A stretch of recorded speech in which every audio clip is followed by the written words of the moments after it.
C'est vrai que l'objectif mondial est un objectif noble, est un objectif unique qui est défendu par tous les pays, mais les problématiques, les enjeux ne sont pas les mêmes. Et donc, nous, Africains, nous avons des problématiques qui sont différentes, nous avons des enjeux qui sont différents et nos besoins sont différents.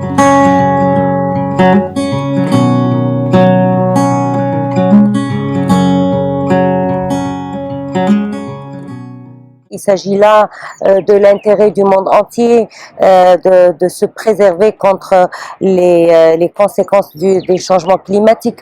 Je ne vais pas vous les répéter, nous les connaissons tous, des sécheresses récurrentes, des dégradations des sols, et il semblerait que 40% des sols à travers le monde sont dégradés et que l'essentiel de ce patrimoine dégradé, il se trouve en Afrique.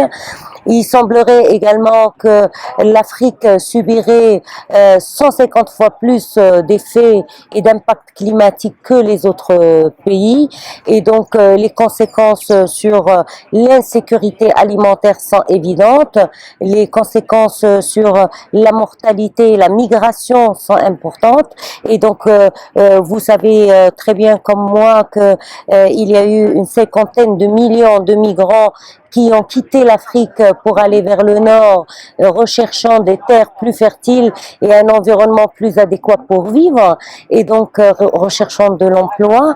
Donc on est en train de parler d'un phénomène qui touche aux droits humains les plus élémentaires. Il touche au droit à la santé, il touche au droit à l'école, il touche au droit au logement, au développement. C'est un droit, et par conséquent on est en train de parler d'un phénomène qui touche aussi la vie humaine.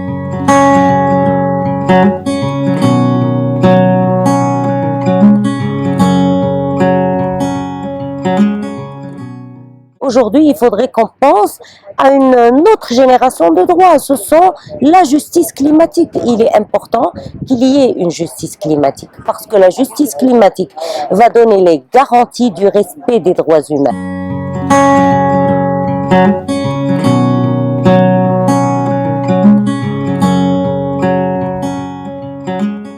Maintenant, est-ce que l'accord de Paris sera un accord élégant, comme vous dites?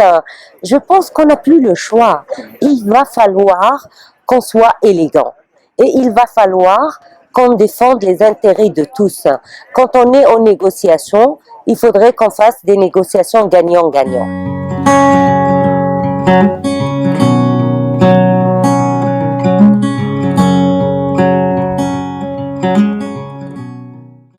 Quelle peut être, d'après vous, et quelle est déjà la contribution de la francophonie à cette transition vers une société différente dans cet espace de négociation, et quel pourrait être demain encore plus son mandat pour que ça marche encore plus et que ça soutienne cette transition des pays en développement dont vous parliez à juste titre, avec cet humanisme qui est tout à fait particulier?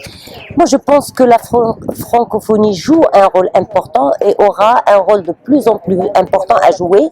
Je sais que il y a beaucoup de pays francophones au niveau de l'Afrique, et la francophonie peut être l'espace de dialogue de ces pays, peut être l'espace d'échange des bonnes pratiques, peut être l'espace de sensibilisation, peut être, vous savez que dans un pays, il ne s'agit pas d'avoir la volonté de lutter contre les changements climatiques. Et faut-il encore que le pays ait une politique climatique? Faut-il encore que les pays aient les capacités pour la préparer?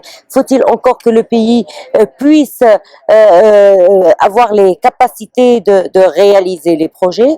Et donc je pense que la francophonie a de plus en plus un rôle important à jouer dans cet espace, et un rôle important à jouer auprès des pays francophones africains.